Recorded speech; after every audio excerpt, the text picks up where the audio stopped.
En la década de los 50, los contactados hablaban de seres venidos de planetas de nuestro sistema solar. Actualmente parece que esto no sería posible, pero ¿y si realmente no conociéramos toda la verdad? George Adamski posiblemente sea el contactado más célebre de todo el siglo XX. Era un hombre que desde muy pequeñito había tenido muchas inquietudes por observar el universo. De hecho, tenía 2 pequeños telescopios a los que había acoplado 2 máquinas fotográficas. Llevado por esta curiosidad, se fue a Desert Center y una noche, en noviembre del 52, pues observó cómo las estrellas del cielo quedaban totalmente tapadas por una esfera gigantesca que surgía en las alturas. A partir de ese primer encuentro, él desarrolla una misteriosa capacidad, y es la de escuchar la voz de sus contactadores. Y en una de esas comunicaciones, él siente la necesidad de dirigirse a 16 kilómetros del desierto central, donde, en compañía de unos amigos, tendrá un encuentro con un ser de unos 2 metros de altura, con melena rubia, que tiene un mensaje para él y para la humanidad.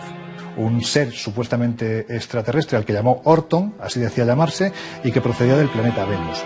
Le dijo, bueno, pues que la escalada bélica que se estaba produciendo en aquel año de 1952, con diferentes pruebas nucleares, podía afectar al futuro de la Tierra y que su misión no era ni más ni menos que dar a conocer este mensaje. Cuidado con las guerras, cuidado con las armas nucleares, porque pueden destruir no solo vuestro mundo, sino afectar al mundo del que provenimos. De modo que es un mensaje verdaderamente inquietante, pero que hay que entender dentro del contexto de Guerra Fría que se estaba viviendo en aquel entonces. A partir de ahí se produjeron muchos más contactos y de hecho un mes más tarde Adamski aseguró haber montado en esa nave extraterrestre y haber viajado a la Luna, donde había una comunidad de extraterrestres como una especie de colonización previa que vivían en una especie de cúpulas. Y a partir de ahí Adamski empezó a obtener una serie de fotografías en las que aparecían esos objetos volantes no identificados que posiblemente hoy día sean las más clásicas de la ufología. Es igualmente significativo el incidente protagonizado por Daniel Fry, un ingeniero en propulsión de misiles y aeronaves que trabajaba en White Sands, en los Estados Unidos. El día 4 de julio de 1950 salía para ver los fuegos artificiales del Día de la Independencia cuando le llamó la atención una luz en el firmamento, una luz que en pocos instantes aterrizaría muy cerca de donde él se encontraba. Quedó verdaderamente fascinado. Aquel objeto no emitía ningún tipo de ruido y no habían turbinas que pudiera reconocer. Y fue ahí donde empezó a recibir una serie de mensajes telepáticos, mensajes que le decían que se metiera aún más en el desierto porque un extraterrestre que decía llamarse Alan le estaba aguardando. De hecho, en ese desierto pues encontró un objeto que había aterrizado y telepáticamente ese supuesto extraterrestre le dijo que no tocara el aparato. Cuando Daniel Fry le dijo que por qué no salía, que por qué no podía verle, pues este tal Alan le dijo que no estaba todavía acostumbrado al ambiente, a la atmósfera de la Tierra. Se abrió una compuerta y Daniel Fry entró en su interior. Lo que encontró a continuación es una estancia con 4 asientos y no había nadie en el interior, pero la voz persistía, una voz que le decía que iba a viajar fuera de la Tierra. Y desde allí empezó a distinguir tanto las luces de Cincinnati y posteriormente las de Nueva York. Sería el primer hombre que determinaría que es posible viajar a bordo de objetos volantes no identificados. Cuando Daniel Fry preguntó al supuesto extraterrestre que de dónde procedían, este le contestó que eran seres humanos que habían viajado a otro planeta. Se volvieron personajes carismáticos, hasta tal punto que consiguieron hacer proyectos e hicieron proselitismo con sus propios experimentos y digamos que formalizaron modelos, yo diría neorreligiosos, que se fueron adecuando a la decadencia simultánea de las grandes religiones que ya tenían controlado el comportamiento de las masas en Occidente. ¿Es toda una invención, un trastorno psicótico del presunto contactado, o hay algo de cierto en todos estos casos? Cuando yo hablo de la verdad, la tomo como algo real. Acepto su realidad.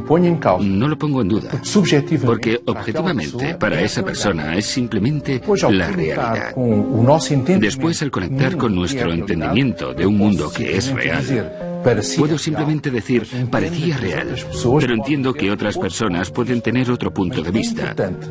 Es importante para la persona que me necesita como psiquiatra darle a entender que yo creo su verdad y que también para mí es real. Hay casos clínicos en que el individuo objeto de ese contacto tiene una cordura absoluta y sin embargo tiene mensajes que son coherentes, incluso anticipándose al futuro. Desde ese punto de vista, el fenómeno es indudable, incuestionable y real. Muchos de ellos aseguran hacerlo vía telepática, empleando la transmisión del pensamiento. Pero otros sistemas que se han utilizado para establecer contactos previa cita con las inteligencias que tripulan los ovnis son la escritura automática y fundamentalmente la Ouija. El contactismo se sirvió de otros métodos más cercanos al espiritismo del siglo XIX, pero que ya en los años 50 del siglo XX estaban más asociados, más ligados al contacto ufológico. El espiritismo no dejaba de ser una religión y un culto, unos mensajes que transmitían las personas que habían fallecido y que se ponían en contacto con quienes estaban vivos y tenían que dar esperanza, luz a la humanidad. Exactamente lo mismo que ocurrió a partir de mediados del siglo XX con los contactados. Hacían y decían exactamente lo mismo. Lo que ocurre que los espiritistas estaban en contacto con los espíritus de las personas fallecidas y los contactados estaban en comunicación con seres que venían de las estrellas. Algunos expertos alertan que tras sus aparentes experiencias gratificantes podría ocultarse un posible riesgo mental y físico para el contactado. ¿Su primer contacto puede ser un peligro? Puede. Tengo que decir que sí.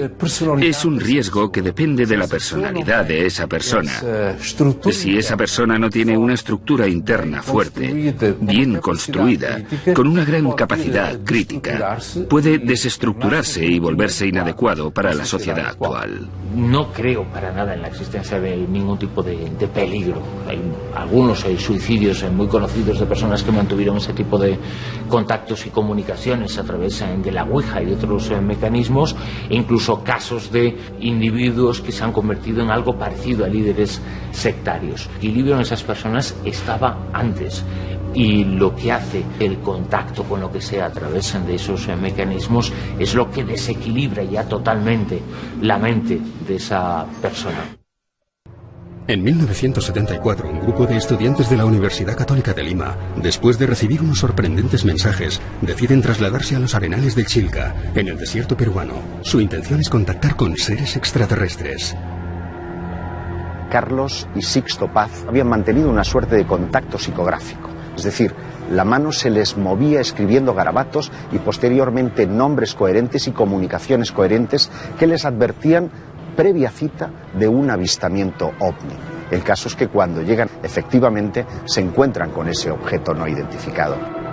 Ellos aseguraban contactar con un extraterrestre llamado Oxal, que procedía de Ganímedes, que es el tercer satélite de Júpiter, con el que incluso llegaban a compartir viaje, porque había una serie de métodos, por ejemplo los llamados Shendras, que eran una especie de ventanas a otra dimensión, a otra realidad, que ellos utilizaban en los arenales de Chilca para acceder a ese planeta habitado que era Ganímedes. Si le damos la vuelta a la palabra Rama, ¿qué dice? Amar. La misión Rama, dentro del mundo del contactismo, el fenómeno ovni, es puro, precisamente, mensaje de amor, de compañerismo. La noticia corre como la pólvora y un periodista español, Juan José Benítez, viajará hasta el Perú para conocer la aventura de estos hermanos, y a partir de ahí surge un libro llamado SOS a la Humanidad, que se distribuirá por todo el mundo y creando grupos Rama por todo el planeta. El propio Juan José Benítez es testigo de la aparición de esas naves gigantescas, naves o lo que fueran, pero lo cierto es que algo apareció en los arenales de Chilca. Los colectivos Rama de todo el mundo se reunían a hacer meditación, a lo largo de las cuales, recitando el mantra Rama es amar, solían muchas veces obtener mensajes de tipo psicográfico.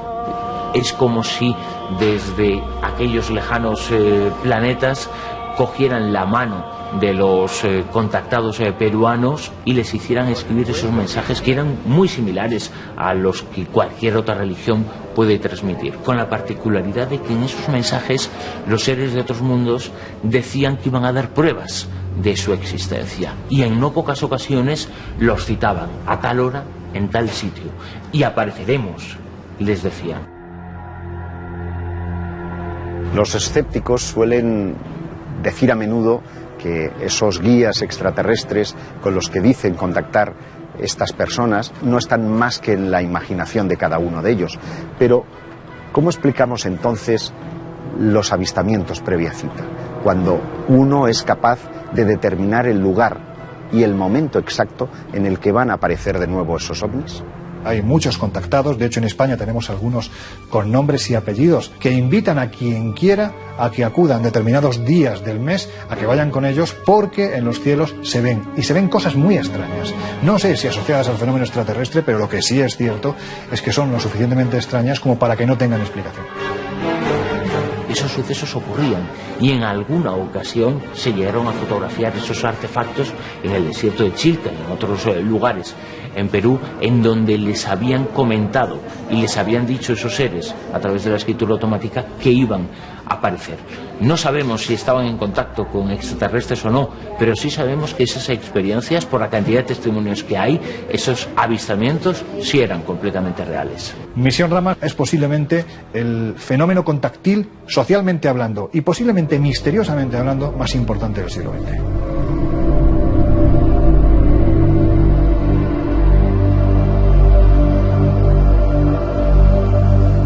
De nuevo, los contactados parecen remitirnos a lugares específicos que denominamos zonas calientes y que parecen coincidir con lugares sagrados del pasado, enclaves donde las civilizaciones antiguas constituyeron sus templos o construyeron iglesias, porque parecen indicar que debían de ser importantes para los dioses. Pienso que hay lugares más propicios que otros, dependiendo de los seres que mantengan contacto. Y esos lugares son muchas veces puertas de comunicación entre un plano y otro plano, y por tanto esos vértices de comunicación, digámoslo así, determinan una mayor o menor facilidad de contacto. Un contactado puede estar en varios lugares. Uno de estos seres puede estar en varios lugares y establecer varios contactos por estar en un estado mental propicio para tener esas comunicaciones. En la península ibérica existen ciertos lugares donde los supuestos contactos con extraterrestres son muy relevantes. La montaña de Montserrat en Barcelona es uno de ellos. Desde hace 30 años se viene repitiendo un acontecimiento singular. El protagonista de este caso es un contactado llamado Luis José Grifol. En el año 1977 era un profesor mercantil que estaba asomado a la terraza de su casa en Montgat, en Barcelona, cuando de repente sobre la vertical de su casa atravesó un objeto luminoso que se perdió en el horizonte del Mediterráneo. A partir de ese instante, un hombre que no le interesaba para nada lo referente al fenómeno ovni ni al fenómeno extraterrestre, pues decidió indagar un poquito más hasta que el 11 de marzo de 1979 fue con su esposa a Montserrat. Ese día, para él, la certeza de que estaba siendo contactado por una inteligencia de otro planeta fue absolutamente real. En los cielos de Montserrat se empezaron a ver luces que bailaban al son de prácticamente las preguntas que realizaba Grifol. Desde ese día, desde marzo de 1979, todos los 11 de cada mes, incluso hoy en día, son cientos las personas que acompañan a Grifol a Montserrat para observar los cielos y atender a lo que allí ocurre. Yo puedo decir que he estado con Grifol en Montserrat cuando él decía en un momento determinado, en unos minutos vamos a ver unos objetos que se mueven en el cielo en esta dirección, van a seguir esta vertical. Hay que decir que minutos después eso se producía y yo lo he visto. Que realmente esté ante un contacto extraterrestre no lo sé, pero lo que sí es cierto es que hay algo en este lugar verdaderamente extraño que de una forma u otra Grifol es capaz de controlar. El caso de la Sierra de la Garduña es interesante por lo siguiente. En los años 70 hay un señor llamado Américo Duarte que vivía en Lisboa y tiene un episodio denominado Missing Time. Él va al volante de su coche y a cierta altura no se acuerda de nada más y se despierta en una población que no conoce, Garduña. Decide dormir en este sitio y en su coche ocurren una serie de fenómenos que él identifica como una serie de objetos. Él tiene una serie de avistamientos y lo ve como una señal. Años más tarde, en el 73, viaja con su familia de Lisboa a Garduña y dice ser abducido por primera vez. La situación que él describe es que le llevaron a una base subterránea en el interior de la sierra, donde ve unos seres y naves aterrizando. Eso sería realmente una muestra de sus bases. Cientos de grabaciones y fotografías circulan por la red mostrando pruebas sobre la veracidad de los contactos y los mensajes de estos enigmáticos seres. Muchas parecen torpes montajes, pero hay otras que son del todo inquietantes. Hoy en día cualquiera con un teléfono móvil puede grabar, además con calidad, lo que está viendo en los cielos. Y hay que decir que sí hay grabaciones verdaderamente extrañas que de momento no tienen explicación. Hay muchas fotografías y vídeos para probar los supuestos contactos. La gran incógnita es que ese tipo de eventos y ese tipo de sucesos se produce. A finales de los años 70, un grupo de contactados que habían estado vinculados a Misión Rama y otros grupos les dicen esos contactos que se van a aparecer en las proximidades nada más y nada menos que de la Basílica del Pilar en Zaragoza. Y ese suceso ocurre. Y horas después fotografían y filman la presencia de una serie de extraños objetos sobre la propia Basílica del Pilar. ¿Qué era? No lo sabemos.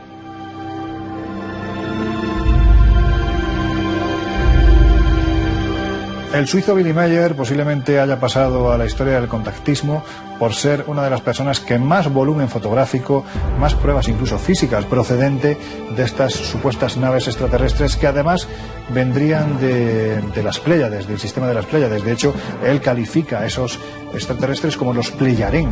Posiblemente las fotografías de los objetos volantes no identificados que toma en Suiza, en unos parajes bellísimos, son las mejores que jamás se han podido mostrar. Son reales. Con el paso del tiempo, la mayor parte de estudiosos y de investigadores han encontrado pequeñas pruebas e indicios para sospechar que lo que contaba este personaje era un fraude. Siguen existiendo algunas dudas y personas que defienden la autenticidad del caso de Edward Meier. Lo importante es que a nivel cultural y a nivel sociológico tuvo una influencia enorme y sus imágenes son un auténtico icono. Muchos creen que el proceder de aquellos que dicen haber contactado con entidades de otros mundos es idéntico al de los antiguos profetas y que el objetivo de sus ocultos mentores sería el moldear las creencias de las personas de su entorno. Hoy en día se considera claramente que lleva el mismo punto del misticismo de otras épocas. Es decir, las personas llegan a la conclusión de que ellos han sido elegidos. Antiguamente eran los dioses, luego posteriormente el dios católico o el dios correspondiente, pero lo que sí hoy está claro es que estas personas viven de alguna manera su propia relación con entidades supuestamente extraterrestres como una elección de ellos hacia la persona, y por lo tanto van a ser alguien con una capacidad especial y son los elegidos que tienen que dar muchas veces un mensaje. Si los profetas del pasado equivalen a los modernos contactados, se diría que hay un plan sistemático para modelar las creencias de la población, para crear religiones y filosofías que adoren a esos dioses que hoy denominamos extraterrestres. Yo creo que no cabe duda ninguna de que el fenómeno extraterrestre y especialmente el fenómeno contacto está modelando absolutamente las creencias de los lugares donde supuestamente se manifiestan. Estamos hablando de una nueva religión, ¿no?, creada al albor precisamente de este tipo de avistamientos. Uno de los claros ejemplos es el de Eugenio Siracusa, ¿no? Él aseguraba que estos extraterrestres, Astar Serán e Itacar, pues eran una especie de figuras milenarias que habitaban en otro planeta y que de hecho habían acompañado, por ejemplo, a Jesucristo el día de la crucifixión. Es decir, estamos hablando de que se modelan las creencias y no solo eso, se mezclan y se adaptan a las religiones ya existentes.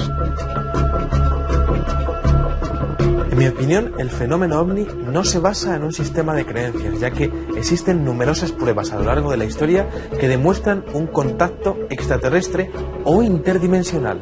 Seres muy evolucionados, muy inteligentes, que saben lo que están haciendo, es decir, que tendrían cierta experiencia a la hora de contactar ya con razas, con el desarrollo evolutivo que tenemos los seres humanos, y que estarían controlando un proceso con unas pautas, con unos tiempos perfectamente definidos.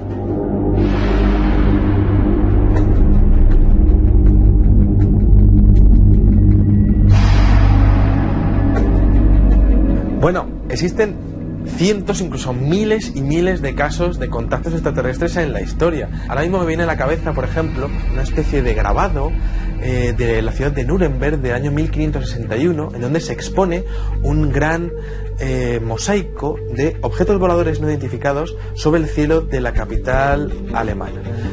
Más interesante, por ejemplo, es el hecho de poder ver cómo también hay pinturas rupestres, por ejemplo, en los Wandjina de las cuevas de Kimberley, o incluso las cuevas famosas de Tassili, en donde aparecen perfectamente definidos seres muy similares, además, a los que aparecen protagonizando las abducciones en el siglo XX y también aquí a principios del siglo XXI.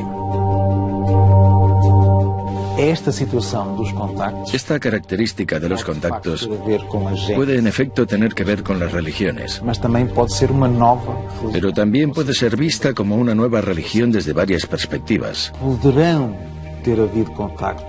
O sea, podría haber habido contactos en el pasado que llevasen a personas a interpretar a esas entidades como maestros y por tanto recibieron sus enseñanzas o percibieron que fueron creados por ellos.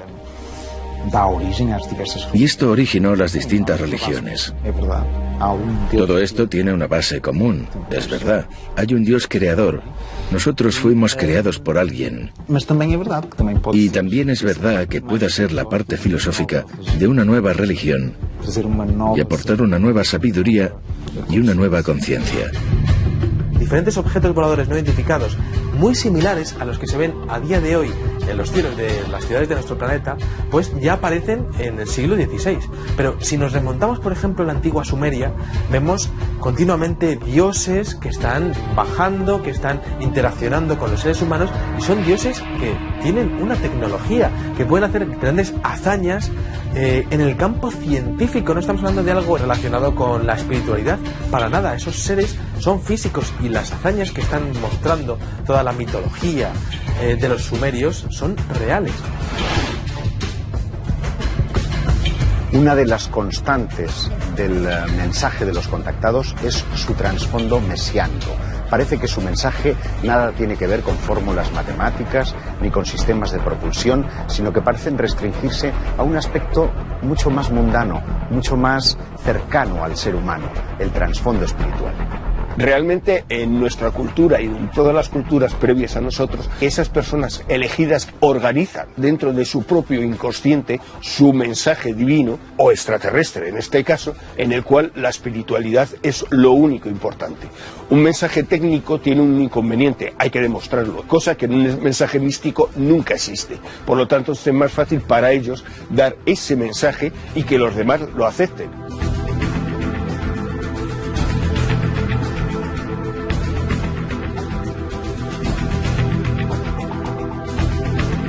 Un contactado es una persona que va a sufrir un fenómeno psicológico muy importante en su vida y por lo tanto va a tener una respuesta como cualquier problema psicológico que pueda afectar su manera o su visión de la vida como la tenga en ese momento. Así tenemos que él va a pasar como cinco etapas establecidas, que sería lo primero una negación de ese fenómeno porque él no entiende por qué le ha pasado a él. Posteriormente esa negación le llevará a una respuesta de ira, de respuesta de, bueno, si ellos no me entienden no es mi problema, yo he tenido esa vivencia. Ello le va a llevar a un cuadro depresivo, generalmente por rechazo social, que él va a hacer que de alguna manera se aísle, no quiera comunicarse con el exterior. Y por último tendrá una aceptación de, bueno, es lo que me ha pasado a mí. Ese es el momento en el cual el contactado sale a la luz. Y entonces se empieza a encontrar gente que de alguna manera apoya y entiende lo que él cuenta. Todo este proceso hace que, de alguna manera, él poco a poco, cada vez más, se convenza de que su propia experiencia es auténtica. Contactar con un cuerpo extraño en nuestra sociedad sugiere estar contagiado por una especie de enfermedad, una epidemia que súbitamente le afecta. Por tanto, desde este punto de vista, es un problema de patología social. Es algo que no encaja en el perfil de la normalidad. Está fuera de la norma. Está en contra, digamos, de lo dispuesto por los valores establecidos por nosotros. Y por tanto, es algo que yo entiendo y comprendo haciendo un esfuerzo en ese sentido. El gran problema, el drama íntimo, es concretamente la experiencia entre el que contacta y el contactado. Parece ser que cuando se establece un supuesto contacto, la comunicación se lleva a cabo a través de la mente, pero a veces ocurren hechos insólitos. Concretamente en 1962, cuando un singular personaje llamado Fernando Sesma recibe una llamada de un supuesto extraterrestre.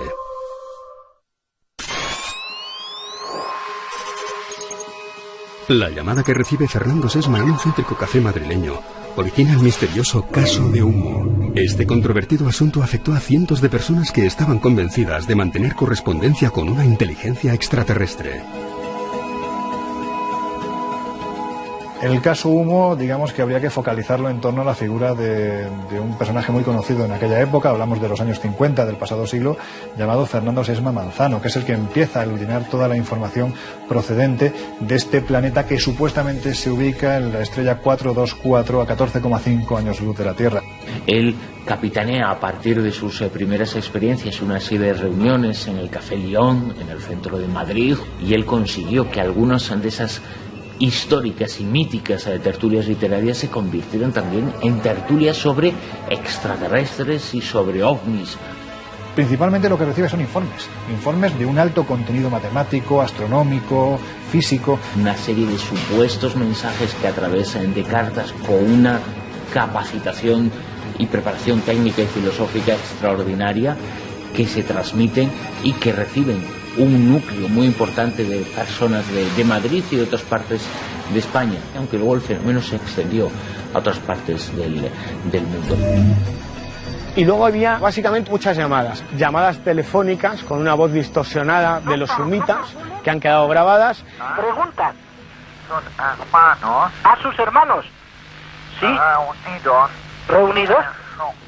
Tenían una preparación, una calidad documental, informativa, filosófica, religiosa tan importante y un fondo tan sólido que es lo que llevó y catapultó al fenómeno Humo a que fuera conocido en todo el planeta. A partir de ahí se produce un contacto previa cita, se fotografían una serie de naves en San José de Valderas, encima de los castillos de los marqueses de Valderas, que posteriormente se han demostrado, o hay quien defiende, que realmente nos encontramos ante un montaje. Pero verdaderamente el caso Humo posiblemente sea el suceso ovni más internacional de la historia de España y posiblemente de la historia, ufológicamente hablando, del planeta Tierra. No se sabía quién estaba detrás, pero logró hacer creer la autenticidad de esos mensajes a decenas y a cientos de personas que recibían esas cartas. El controvertido Afer Humo fue originado un siniestro personaje, José Luis Jordán Peña, un parapsicólogo madrileño, y él decía que era para elaborar un estudio psicológico sobre este tipo de creencias, que es lo que generaba en las personas. Hace un año podía entrevistar a Jordán Peña. En su domicilio aseguraba que él tuvo relación con 3 servicios secretos, pero que nunca diría cuáles son porque peligraba su vida: la CIA, KGB y Mossad. Yo estoy convencido que la trama Humo que organizó Jordán Peña tenía una ayuda oficial, porque es imposible que nadie tuviera el operativo para mandar tantos comunicados por carta desde tantos países. Parece que detrás de ese controvertido asunto estarían los servicios secretos rusos, que estarían ejerciendo una especie de experimento de control mental sobre una parte de la población española, concretamente sobre los creyentes de ovnis. Esto es lo que se ha dicho para explicar el asunto humo, aunque no todo el mundo está de acuerdo, puesto que son miles, millones las personas que siguen este caso en todo el planeta, y además hay múltiples avistamientos que se han producido en otras partes del planeta donde esa supuesta nave extraterrestre posee el símbolo que sería una especie de H con una cruz en medio. Año 1977, sur de Inglaterra. Es la hora del telediario y, como todas las noches, muchos de sus ciudadanos están atentos a sus televisores. De repente hay una interferencia en la imagen que se deja de ver. Y aparece una voz en un tono como metálico. This is the voice of Allah, representative of the Ashtar Galactic Allah, speaking to you. For many years you have seen us as lights in the skies. We speak to you now. Levanta muchas dudas de cómo ha sido posible que alguien lo hiciera. De si fue un fraude, pero ¿cómo alguien pudo conseguir esto en 1977? Nunca se ha sabido y se produjo en 5 emisoras diferentes.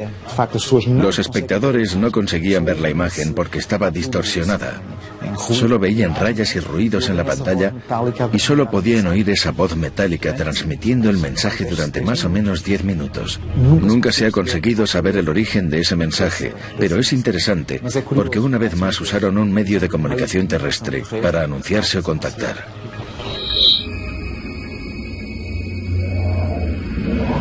El 17 de agosto de 1985, millones de personas pudieron observar las evoluciones de un ovni sobre los cielos de Santiago de Chile. La televisión nacional retransmitió en directo la presencia de ese objeto. Los astrónomos del Cerro chileno tuvieron oportunidad incluso de acercar sus aparatos de observación para precisar que se trataba de un platillo volante con una especie de antena que zigzagueaba en su parte trasera.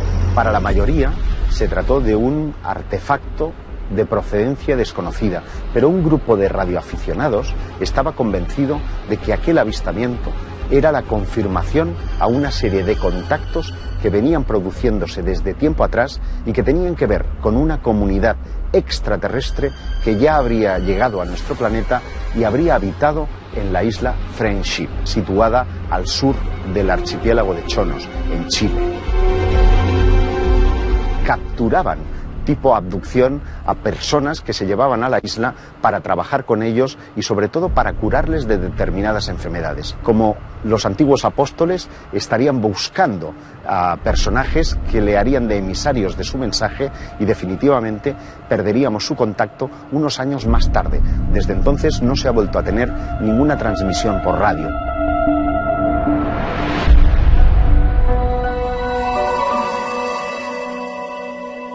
Los gobiernos tienen un contacto con supuestas inteligencias extraterrestres. ¿Y por qué no? La realidad siempre supera la ficción. Y yo te puedo contestar lo que me contestaba el teniente Felipe Carrasco en la base aérea de Morón de la Frontera. Él, el 25 de diciembre de 1980, junto a 15 soldados más, ven sobrevolar un objeto con forma de Zeppelin por la base aérea de Morón. La pregunta no es si ya tienen un contacto, la pregunta es qué pueden decir los gobiernos cuando hay artefactos que rompen cualquier tipo de ley aeronáutica, que tienen la capacidad de manejar el tiempo, el espacio. ¿Qué dices que son? ¿Cómo justificas? Há un caso de Dr. Frank Stranger. Tenemos el caso del Dr. Frank Stranger. Él habla del episodio Stranger en el Pentágono, donde habría un infiltrado con conocimientos. Quizá no fuese realmente un infiltrado, pero sería una entidad extraña que estaría en el Pentágono. Esto estaría relacionado con lo dicho por Bob Dean, que habla de 4 especies, en las que 2 de ellas serían semejantes a nosotros y que serían fácilmente distinguibles por la calle, lo que plantearía cuestiones de seguridad. Incluso en las dependencias militares tendrían miedo de que hubiese infiltraciones, porque podría haber incluso especies dentro de la Casa Blanca sin saberlo. Pero este habla específicamente de un venusiano que digamos sería ya como una especie de intermediario del gobierno americano. Hay 2 vertientes de la teoría de la conspiración que afectan al mundo de los contactados. De un lado, en la génesis de todo esto, en el caso Adamski, el FBI habría utilizado a este contactado para sonsacar secretos de Estado durante una gira que George Adamski hace por Europa. Pero hay otra no menos inquietante, y es el hecho de que el complot venga de manos extraterrestres. Hay quien sostiene que presidentes como Truman o Eisenhower han mantenido ya un contacto abierto con estas inteligencias a raíz del incidente Roswell en 1947 y que incluso habrían pactado el intercambio de tecnología alienígena por una serie de abducciones humanas. En el año 1994, bajo el proyecto Delfos, un grupo de expertos se reunieron para tratar, entre otros asuntos, el mundo de los contactados. Llegaron a la conclusión que todos estos tipos de contactos, incluidas las apariciones marianas, se deberían a una inteligencia no humana que estaría manipulando nuestras mentes. Para comprobarlo, pusimos en marcha una serie de procedimientos, experimentaciones Ouija, de psicografías, de experimentos de tipo telepático, que tuvieron un resultado verdaderamente estremecedor, porque recién empezábamos las experiencias, varios de los miembros resultaron muertos por causas, digamos, naturales, pero sin conocimiento previo, con lo cual a todos nos sobrecogió y el proyecto quedó absolutamente abandonado. La propia ciencia ya está diciendo que, cuidado señores, vamos a intentar crear unos protocolos de actuación ante la posibilidad de un contacto, porque ellos, siguiendo las tesis darwinistas, si la evolución en este sentido es la misma que ha llevado el ser humano en sus sucesivas colonizaciones, desde luego, ante una civilización inferior que puede ser la nuestra, lo que puede hacer una civilización superior como puede ser un extraterrestre, posiblemente no sea bueno para la humanidad. Y es que una de las conclusiones a las que llegamos los firmantes del manifiesto de Delfos es que podía resultar sumamente peligroso jugar con todas las cosas del oculto, porque la energía que puede devenir de cualquier contacto de esta naturaleza tiene un claro efecto subyugador sobre la psicología humana y, por otro lado, puede llegar a fascinarnos tanto y puede destruir nuestra propia personalidad. Desde los años 70, los responsables del SETI, un proyecto de la NASA para la búsqueda de inteligencia extraterrestre, escudriña el universo con sus radiotelescopios. La información oficial es que hasta ahora no se ha detectado ninguna comunicación inteligente. Evidentemente, si los investigadores del SETI hubiesen recibido algún tipo de señal por parte de un pueblo inteligente que estuviese intentando contactar con la Tierra, lo normal sería pasar numerosos filtros de seguridad.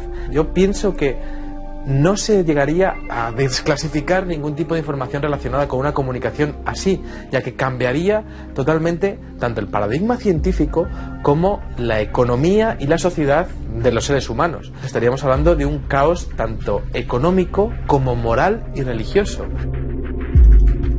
Hace muy poquito tiempo, Szostak es uno de los astrónomos ligados al proyecto SETI, pues hablando precisamente de la posibilidad del contacto, aseguró que en cuestión de 25 años ese contacto será real, absolutamente real, porque si hasta ahora se han mapeado unos cuantos miles de sistemas estelares, para dentro de 25 años, de un cuarto de siglo, estaremos hablando de más de 1 millón. Espacio suficiente para que ese contacto sea ya real al 100%.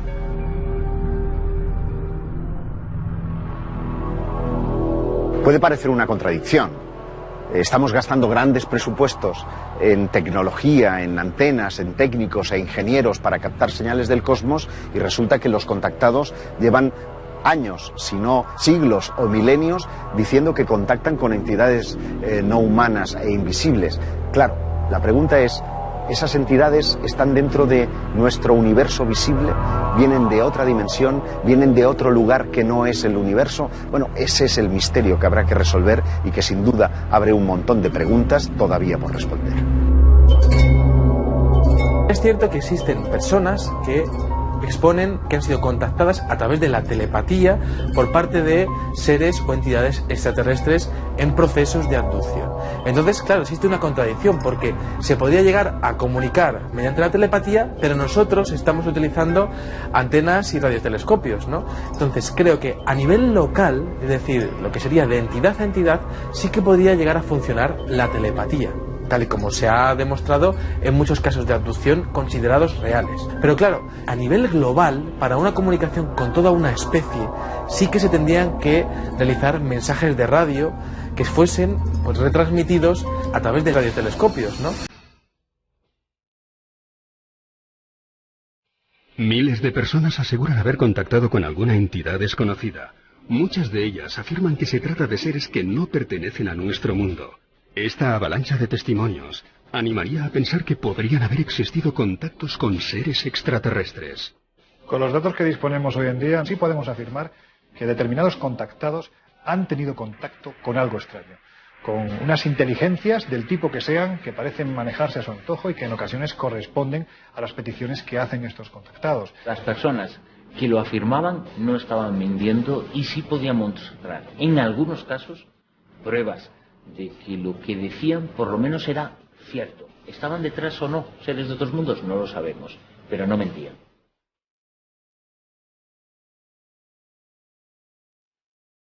Podemos sentir la tentación de pensar que si yo fuera un extraterrestre buscaría un interlocutor importante, como puede ser un político o un científico eminente, para intercambiar información. Pero sin embargo, los protagonistas de los incidentes de contacto son más bien personas sencillas, personas normales. Para nosotros, con nuestras consideraciones, son personas simples, sin gran cultura, pero deben tener algo, alguna característica que se nos escapa, puesto que son consideradas muy importantes por estas entidades que los escogen. Por eso son elegidas, por algunas características que nosotros no sabemos apreciar y que no coinciden con el criterio que nosotros aplicamos en nuestra sociedad actual. Tal vez la respuesta resida en la evolución del propio contactado, porque se vuelven en personas notables después de esos acontecimientos, personas que en su entorno son capaces de influir de una forma importante. A lo mejor el plan es crear esa quinta columna, crear un ejército de personas con una conciencia distinta que prepare la llegada de los dioses de la antigüedad.